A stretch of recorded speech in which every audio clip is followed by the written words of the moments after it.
Hello friends, welcome to special techno channel. Guys, vacancy को निकाला गया है CSIR NAL की तरफ से। देखिए, यहाँ पे आप लोगों की वैकेंसी इससे पहले भी आई हुई है नेशनल एरोस्पेस लैबोरेटरीज की तरफ से, लेकिन CSIR वालों ने भी एक फंडा बेसिकली अपना लिया है कि उनका जो भी प्रोजेक्ट है उस प्रोजेक्ट को कंप्लीट करने के लिए टेन्योर बेसिस पर भर्ती निकाली जाए। और वहां पर यदि आप लोग रूल रेगुलेशन देखोगे कि यदि हमारा ये प्रोजेक्ट चल रहा है और कोई कैंडिडेट छोड़ के जाता है तो उस केस में वो वेटिंग ले लेंगे। तो यहां पर इस हद तक चीजें कहीं ना कहीं गिर चुकी हैं। तो इस चीज को आपको समझना होगा कि भर्तियां किस तरीके से आ रही है, किस तरीके से टाइम बेसिकली चेंज हो रहा है। तो जो भी अपॉर्चुनिटी आपके पास में अवेलेबल है उसको बेसिकली सीरियस होकर ग्रैब करने की कोशिश करें। यहां पर देखिए, इस वैकेंसी की हम डिस्कस करेंगे। ये वैकेंसी डेफिनेटली टेन्योर बेसिस पर है, साथ ही साथ एक पर्टिकुलर प्रोजेक्ट के लिए निकाली गई है, जबकि CSIR काफी हद तक रेगुलर बेसिस पर वैकेंसियां भी निकालता है। लेकिन यहां पर यदि इस वैकेंसी को आप देखोगे, यहां पे ये वैकेंसी को निकाला गया CSIR राष्ट्रीय वांतरिक्ष प्रयोगशालाएं यानी कि नेशनल एरोस्पेस लैबोरेटरीज की तरफ से निकाली गई है। अब इसमें बेसिकली ये जो भर्ती है walk in interview for project staff के लिए, यानी कि ये बोल रहे हैं कि हम लोगों का एक प्रोजेक्ट है और ये प्रोजेक्ट कंप्लीट होने तक हम लोग इन एम्प्लॉय को रखेंगे। आफ्टर प्रोजेक्ट कंप्लीट हमारे ऊपर है कि हम इनको रेगुलर रखेंगे या नहीं। हमारा कोई नया प्रोजेक्ट आएगा तो ठीक है, नहीं तो जैसे ही ये प्रोजेक्ट कंप्लीट होगा उसके साथ में आपकी नौकरी भी समाप्त कर दी जाएगी। ये सीधा सीधा फंडा है। अब देखो, यहां पे जो वैकेंसी है, यदि हम लोग बाकी चीजें देखें कि कैसे क्या सिलेक्शन ये लोग लेने वाले हैं, क्या कुछ चीजें हैं। आपका वॉक इन सिलेक्शन होने वाला है, लेकिन कंडीशन है कि यदि वॉक इन सिलेक्शन में नंबर ऑफ कैंडिडेट ज्यादा पहुंच जाते हैं उस केस में ये क्या करेंगे, एक स्क्रीनिंग कमेटी के माध्यम से आपका स्क्रीनिंग करी जाएगी। यानी कि सभी को वॉक इन मिले ना मिले वो इस बात के ऊपर डिपेंड करेगा कि कितने नंबर ऑफ कैंडिडेट वहां पहुंच रहे हैं। यदि ज्यादा नंबर ऑफ कैंडिडेट पहुंचेंगे तो स्क्रीनिंग के लिए पहले वो रिटन एग्जाम कंडक्ट करेंगे और उस रिटन एग्जाम के बिहाफ पर शॉर्टलिस्ट करके वॉक इन इंटरव्यू कंडक्ट करेंगे।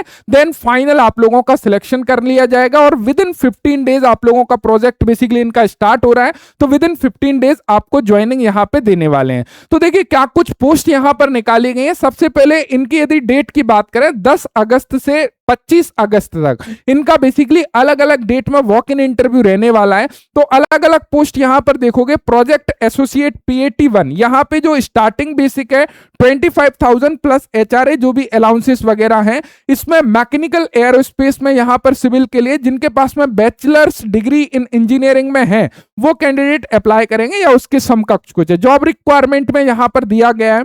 यदि हम बात करें उसके अलावा बैचलर डिग्री के लिए यहां पर देख सकते हैं 35,000 स्टार्टिंग बेसिक दे रहे हैं।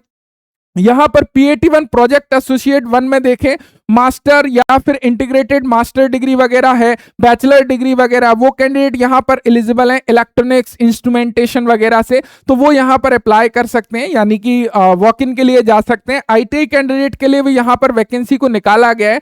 यहां पर देखोगे बैचलर्स डिग्री वालों के लिए 28,000 plus HRA, 35,000 plus HRA, project associate 25,000 plus HRA। यहां पर भी मास्टर्स वगैरह बेसिकली मांगा हुआ है। यदि आपके पास में केमिस्ट्री, मटेरियल साइंस या केमिकल इंजीनियरिंग से, तो उस केस में 3 पोस्ट निकाली गई हैं। तो अलग अलग पोस्ट आपको देखने को मिलेंगे। यदि हम स्पेशली ITI कैंडिडेट की यदि हम लोग बात करने लगे तो यहां पर आप देखोगे ITI के अलावा बैचलर डिग्री वालों के लिए काफी ज्यादा यहां पर निकाली गई हैं। यहां पर आपको मिल जाता है प्रोजेक्ट असिस्टेंट 1 का, PAT1 का 18,000 प्लस जो भी अलाउंसेस हैं, HRA हैं, वो लोग देंगे। यहां पर क्वालिफिकेशन में 10वीं कक्षा और उसके साथ में ITI इन फिटर, टर्नर, मशीनिस्ट, ये तीनों वालों को एलिजिबल बेसिकली यहां पे कर रहे हैं। ध्यान रखिएगा, यहां पे जो टोटल पोस्ट है 8 पोस्ट निकाली गई हैं। अपर एज लिमिट 35 साल है और इसका जो इंटरव्यू है वो 24 अगस्त 2026 को कंडक्ट करने वाले हैं। इसमें क्या कुछ नॉलेज होना चाहिए, ट्रेड से रिलेटेड नॉलेज मांगी गई है, जैसे कि knowledge in manufacturing of mechanical parts जितने भी हैं उनकी किस तरह से मैन्युफैक्चरिंग होती है उसकी नॉलेज होना चाहिए। साथ साथ में मैन्युफैक्चरिंग की नॉलेज, इंजन कंपोनेंट्स फैब्रिकेशन की नॉलेज, फिटिंग की नॉलेज, असेंबली की नॉलेज, तो ये सारी नॉलेज बेसिकली होना चाहिए। यहाँ पे 35 मैक्सिमम एज लिमिट बेसिकली इन्होंने रखा है। Diploma in engineering technology mechanical वालों के लिए एंड बीएससी केमिस्ट्री वालों के लिए भी 5 पोस्ट यहाँ पर निकाली गई हैं, जिसमें कैड सॉफ्टवेयर की knowledge, computer inspection, non destructive test वगैरह ये सारी नॉलेज यदि है तो वो कैंडिडेट भी अप्लाई कर सकते हैं। इलेक्ट्रॉनिक्स वालों के लिए यहाँ पर पोस्ट देखने को मिलती है, तो अलग अलग पोस्ट यहाँ पर देखने को मिल रही हैं। यहाँ पर इन्होंने क्लियर किया है कि प्रोजेक्ट रिक्वायरमेंट के अकॉर्डिंग जो नंबर ऑफ वैकेंसीज है वो इंक्रीज डिक्रीज हो सकती हैं।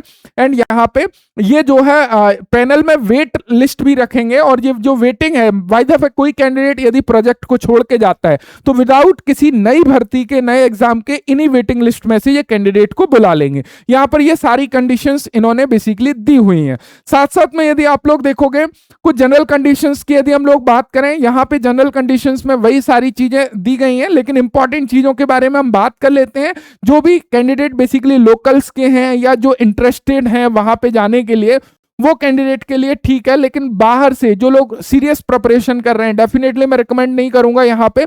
बिकॉज रीजन क्या है, यहाँ पे ज्यादा चांसेस हैं कि जैसे ही प्रोजेक्ट कंप्लीट होगा आपको डेफिनेटली ये निकालने वाले हैं, क्योंकि जैसे ही इनका नया प्रोजेक्ट आएगा उस प्रोजेक्ट के अकॉर्डिंग ये रिक्वायरमेंट ले रहे हैं, यानी कि उस पर्टिकुलर प्रोजेक्ट की क्वालिफिकेशन के अकॉर्डिंग किस तरह के लोग चाहिए वो उस तरह के लोगों को हायर कर रहे हैं। जब उनका प्रोजेक्ट कंप्लीट हो जाएगा तो वहां पे उनके निकालने की संभावना ज्यादा है, एंड यहाँ पे उससे रिलेटेड एक्सपीरियंस मिलेगा, पैसा मिलेगा, जो भी इनकी सैलरी है, लेकिन जो सीरियस कैंडिडेट है उनका इंपॉर्टेंट समय कहीं ना कहीं चला जाएगा। तो इस बात का विशेष ध्यान आपको रखना है। लेकिन फिर भी जो लोकल कैंडिडेट हैं या वहां के हैं जिनको नीड है बेसिकली, उनके लिए जो है वो अपने हिसाब से बेसिकली देख सकते हैं। यहाँ पर ध्यान रखिएगा, आपको जो है विद इन 15 डेज आप लोगों के जो भी ओरिजिनल डॉक्यूमेंट्स हैं वो सारी चीजें, एजुकेशनल क्वालिफिकेशन, वो सब कुछ आपको वॉक इन इंटरव्यू की डेट पर लेके जाना पड़ेगा। साथ साथ में ध्यान रखिएगा 9:45 जो इनका लास्ट रजिस्ट्रेशन टाइम है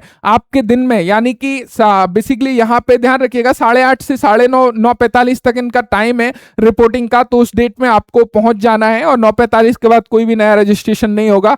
2 पोस्ट के लिए अप्लाई करना चाहते हो तो 2 फॉर्म भर के आपको ले जाना पड़ेंगे, जहां पे फॉर्म आप लोगों का दिया हुआ है। साथ साथ में जितने भी आपके ओरिजिनल डॉक्यूमेंट्स हैं, साथ में आपकी एक जीरोक्स कॉपी और डॉक्यूमेंट्स की, वो सारी चीजें आपको लेकर जानी होंगी। बाकी सारी ही डिटेल्स यहां पर है। नीचे आप लोगों का पूरा फॉर्मेट दिया हुआ है एप्लीकेशन का। इस एप्लीकेशन के फॉर्मेट के साथ में अपने पासपोर्ट साइज फोटोग्राफ, साथ साथ में अपने सारे डॉक्यूमेंट्स के जीरोक्स कॉपीज आपको लेकर जानी होंगी वॉक इन इंटरव्यू डेट में। यदि नंबर ऑफ कैंडिडेट्स कम होते हैं तो डायरेक्ट वॉक इन इंटरव्यू होगा एंड आप लोगों का सिलेक्शन हो जाएगा, एंड यदि नंबर ऑफ कैंडिडेट ज्यादा होते हैं उस केस में ये एग्जाम कंडक्ट करेंगे, उसके बाद में वॉक इन इंटरव्यू आप लोगों का लेंगे, जिसके बिहाफ पर ये सिलेक्शन लेने वाले हैं। वो देखेंगे कि उस प्रोजेक्ट के हिसाब से क्या आप फिट हो या फिर नहीं हो, इस तरह से ये सिलेक्शन लेने वाले हैं। तो कई सारे लोग बोल रहे थे सर CSIR की वैकेंसी आई है, लेकिन ये वैकेंसी तो आई है, लेकिन ये इस तरह एक प्रोजेक्ट, पर्टिकुलर प्रोजेक्ट के लिए टेन्योर बेसिस पर वैकेंसीज है, ध्यान रखिएगा इस बात का।